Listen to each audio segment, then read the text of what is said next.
Hey, you want to spend some time with Daddy tonight? Today I want to read you The Velveteen Rabbit. This is one of my favorites of all time. Here was once a Velveteen Rabbit, and in the beginning he was really splendid. He was fat and bunchy, as a rabbit should be. His coat was spotted brown and white, and he had real thread whiskers, and his ears were lined with pink satin. On Christmas morning, when he sat wedged in the top of the boy's stocking, with a sprig of holly between his paws, the effect was charming. There were other things in the stocking, nuts and oranges and a toy engine and chocolate almonds and a clockwork mouse, but the rabbit was quite the best of all. For at least 2 hours the boy loved him, and then aunts and uncles came for dinner, and there was a great rustling of tissue paper and unwrapping of parcels, and in the excitement of looking at the new presents, the Velveteen Rabbit was forgotten. Christmas morning. For a long time he lived in the toy cupboard or on the nursery floor, and no one thought very much about him. He was naturally shy, and being only made of velveteen, some of the more expensive toys quite snubbed him. The mechanical toys were very superior, and looked down upon everyone else. They were full of modern ideas, and pretended they were real. The model boat, who had lived through 2 seasons and lost most of his paint, caught the tone from them, and never missed an opportunity of referring to his rigging in mechanical terms. The rabbit could not claim to be a model of anything, for he didn't know that real rabbits existed. He thought they were all stuffed with sawdust like him. And he understood that sawdust was quite out of date and should never be mentioned in modern circles. Even Timothy, the jointed wooden lion, who was made by the disabled soldiers and should have had broader views, put on airs and pretended he was connected with the government. Between them all,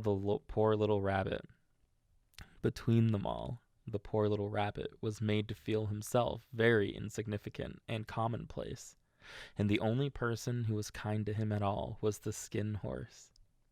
The Skin Horse had lived longer in the nursery than any of the others. He was so old that his brown coat was bald in patches and showed the seams underneath, and most of the hairs in his tail had been pulled out to string bead necklaces. He was wise, for he had seen a long succession of mechanical toys arrive to boast and swagger, and by break their mainsprings and pass away, and he knew they were only toys, and would never turn into anything else. For nursery magic is very strange and wonderful, and only those playthings that are old and wise and experienced, like the Skin Horse, understand all about it.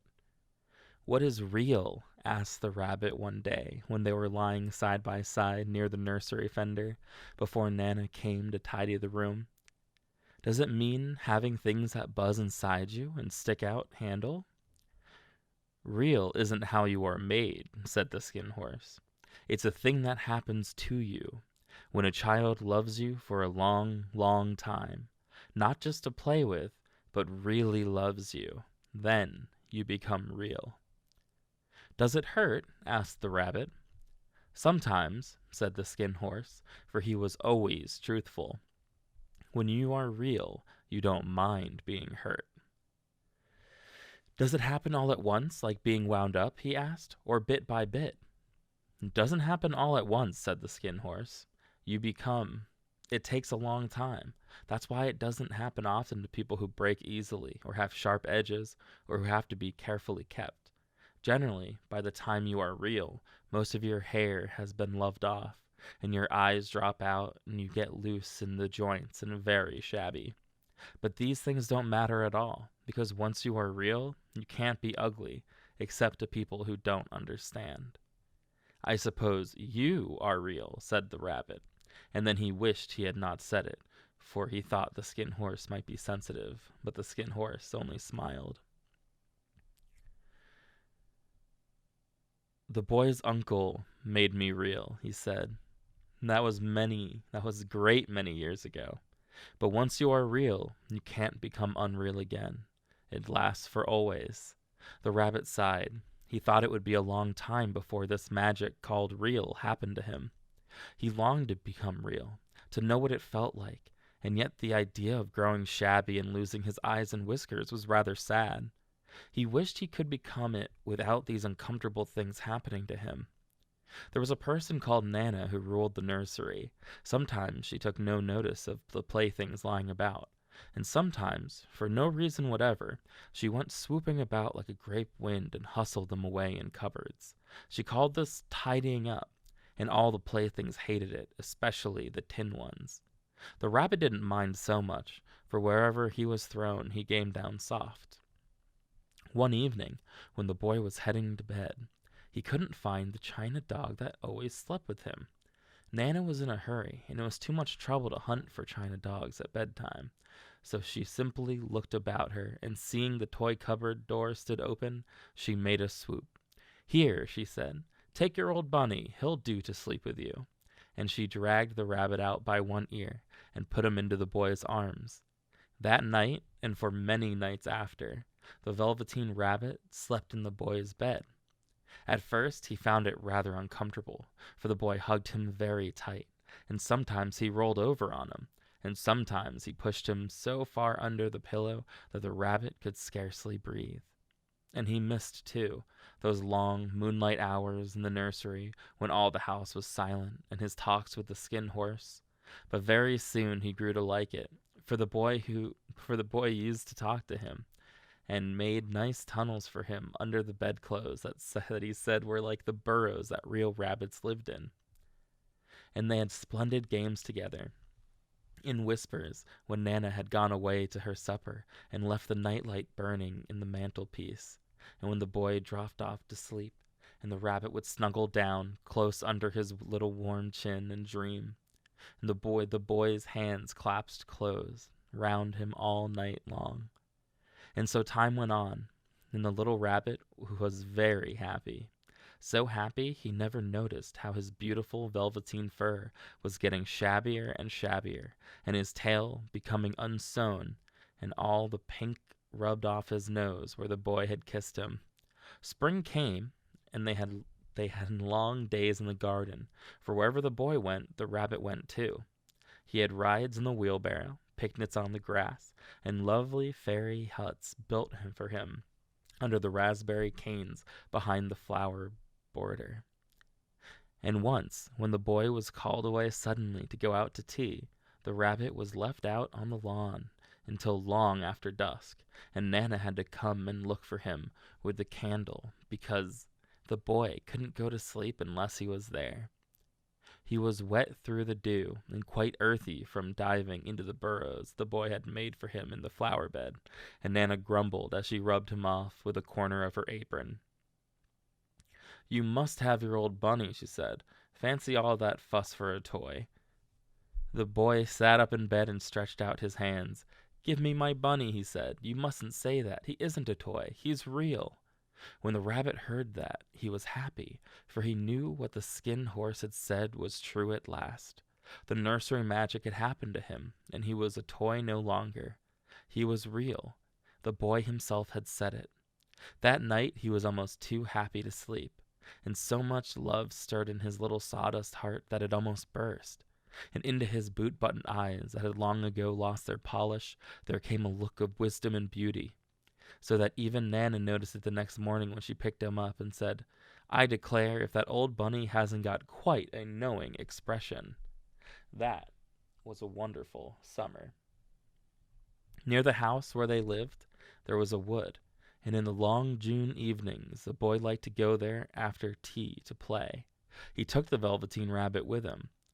Before he wandered off to pick flowers or play at brigands among the trees, he always made the rabbit a little nest somewhere among the bracken, where he could be quite cozy, for he was a kind-hearted little boy, and he liked Bunny to be comfortable. One evening, while the rabbit was lying there, watching the ants that ran to and fro between his velvet paws in the grass, he saw two strange beings creep out of the bracken near him. They were rabbits like himself, but quite furry and brand new. They must have been very well made, for their seams didn't show at all, and they changed shape in a queer way when they moved. One minute they were long and thin, and the next minute fat and bunchy, instead of always staying the same like he did. Their feet patted softly on the ground, and they crept quite close to him, twitching their noses, while the rabbit stared hard to see which side the clockwork stuck out, for he knew that people who jumped generally have something to wind them up. But he couldn't see it. They were evidently a new kind of rabbit altogether. They stared at him, and the little rabbit stared back, and all the time their noses twitched. "Why don't you get up and play with us?" one of them asked. "I don't feel like it," said the rabbit, for he didn't want to explain that he had no clockwork. "Ho!" said the furry rabbit. "It's as easy as anything," and he gave a big hop sideways and stood on his hind legs. "I don't believe you can," he said. "I can," said the little rabbit. "I can jump higher than anything." He meant when the boy threw him. Of course, he didn't want to say so. "Can you hop on your hind legs?" asked the furry rabbit. That was a dreadful question, for the Velveteen Rabbit had no hind legs at all. The back of him was made all in one piece, like a pincushion. He sat still in the bracken and hoped the other rabbits wouldn't notice. "I don't want to," he said, and the wild rabbits have very sharp eyes, and this one stretched out his neck and looked. "He hasn't got any hind legs," he called out. "Fancy a rabbit without any hind legs," and he began to laugh. "I have," cried the little rabbit. "I have got hind legs. I'm sitting on them."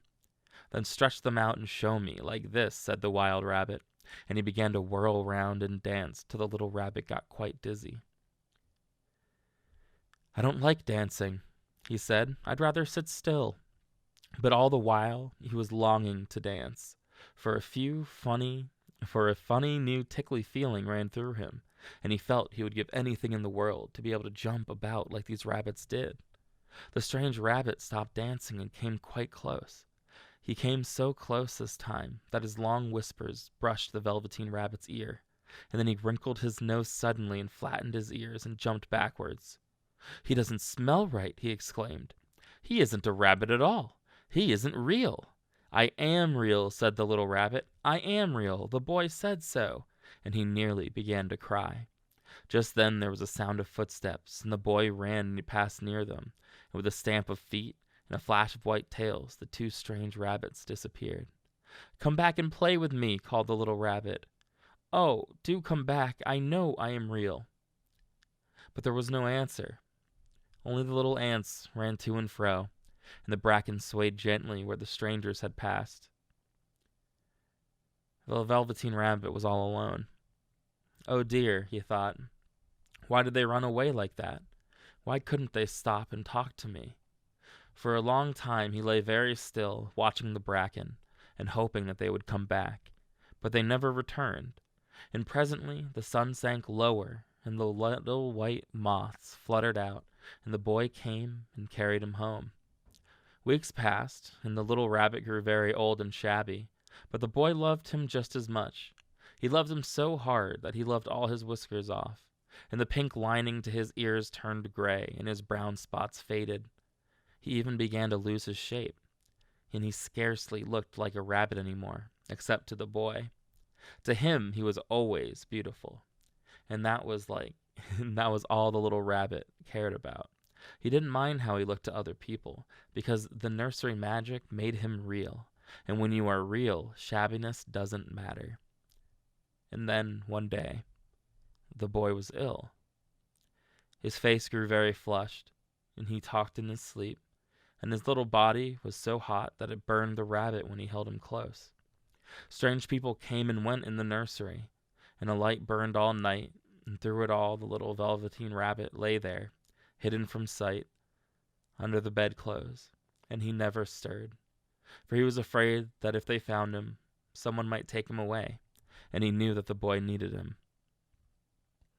It was a long and weary time, for the boy was too ill to play.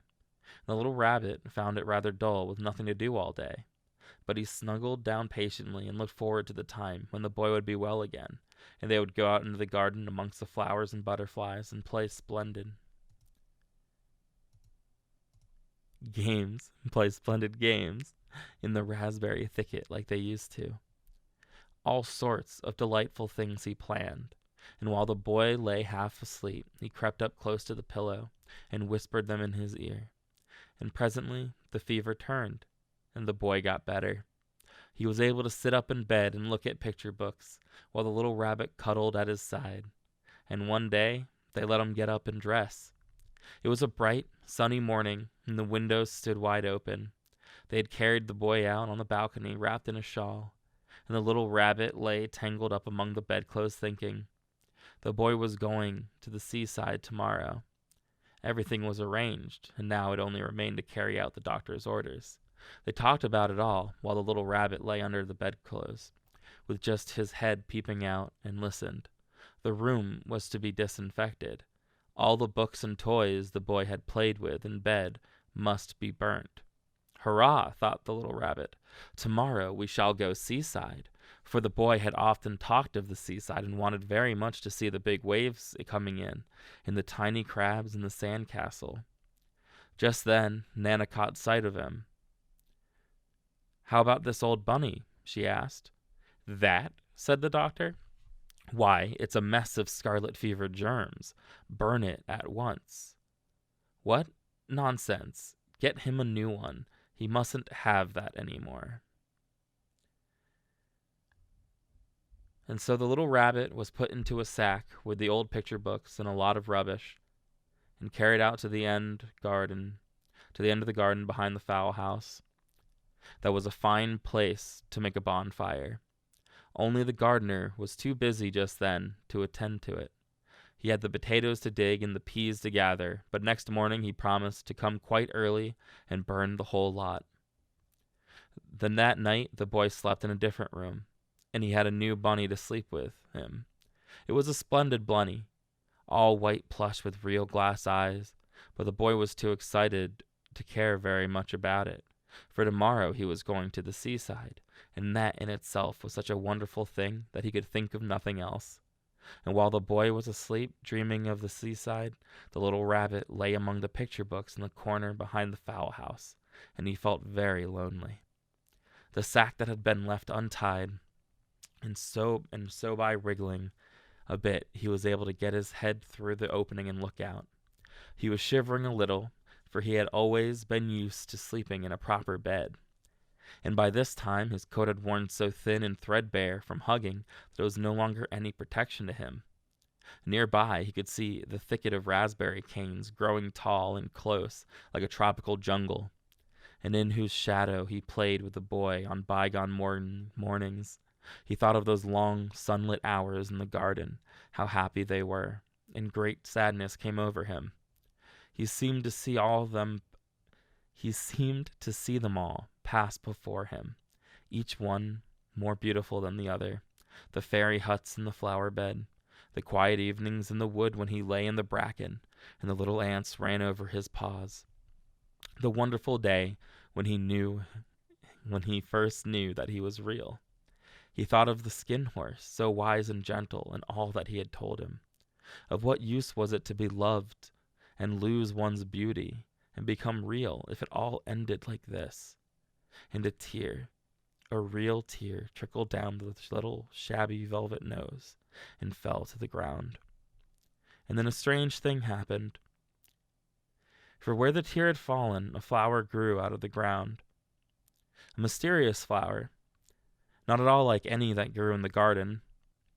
It was slender green leaves, the color of emeralds, and in the center of the leaves a blossom like a golden cup. It was so beautiful that the little rabbit forgot to cry, and just lay there watching it. And presently the blossom opened, and out of it there stepped a fairy. She was quite the loveliest fairy in the whole world.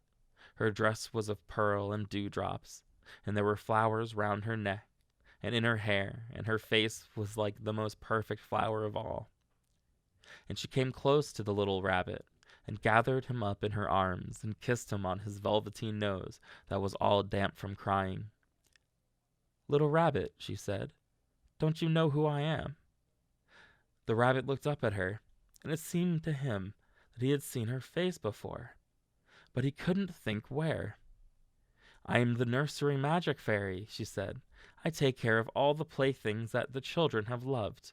When they are old and worn out and the children don't need them any more, then I come and take them away with me and turn them into real." "Wasn't I real before?" asked the little rabbit. "You were real to the boy," the fairy said, "because he loved you. Now you shall be real to everyone." Oh, you can see her coming out of the flower. And she held the little rabbit close in her arms and flew with him into the wood. It was light now, for the moon had risen. All the forest was beautiful, and the fronds of the bracken shone like frosted silver. In the open glade between the tree trunks, the wild rabbits danced with their shadows on the velvet grass. But when they saw the fairy, they all stopped dancing and stood round in a ring to stare at her. "I've brought you a new playfellow," the fairy said. "You must be very kind to him and teach him all he needs to know in the rabbit land, for he is going to live with you forever and ever." And she kissed the little rabbit again and put him down on the grass. "Run and play, little rabbit," she said. But the little rabbit sat quite still for a moment and never moved, for when he saw all the wild rabbits dancing around him, he suddenly remembered about his hind legs. He didn't want them to see that he was made in all one piece. He did not know that when the fairy kissed him that last time, she had changed him altogether. And he might have sat there for a long time, too shy to move, if just then something hadn't tickled his nose, and before he thought about what he was doing, he lifted his hind leg to scratch it. And he found that he actually had hind legs. Instead of dingy velveteen, he had brown fur, soft and shiny. His ears twitched by themselves, and his whiskers were so long that they brushed the grass. He gave one leap, and the joy of using those hind legs was so great that he went springing about the turf on them, jumping sideways and whirling round as the others did. And he grew so excited that when at last he did stop to look for the fairy, she had gone. He was a real rabbit at last, at home with the other rabbits. At last. Autumn passed and winter, and in spring, when the days grew warm and sunny, the boy went out to play in the wood behind the house. And while he was playing, 2 rabbits crept out from the bracken and peeped at him. One of them was brown all over, but the other had strange markings under his fur, as though long ago he had been spotted, and the spots still shone through. And about his little soft nose and his round black eyes there was something so familiar, so that the boy thought to himself, "Why, he looks just like my old bunny that was lost when I had scarlet fever." But he never knew that it really was his own bunny, come back to look at the child who had first helped him be real. That is the Velveteen Rabbit, and I really hope that you liked it. Do you have a stuffy close to you who you love enough that could become real? I hope you do. And if you don't, I hope you find one. And get some sleep. Good night.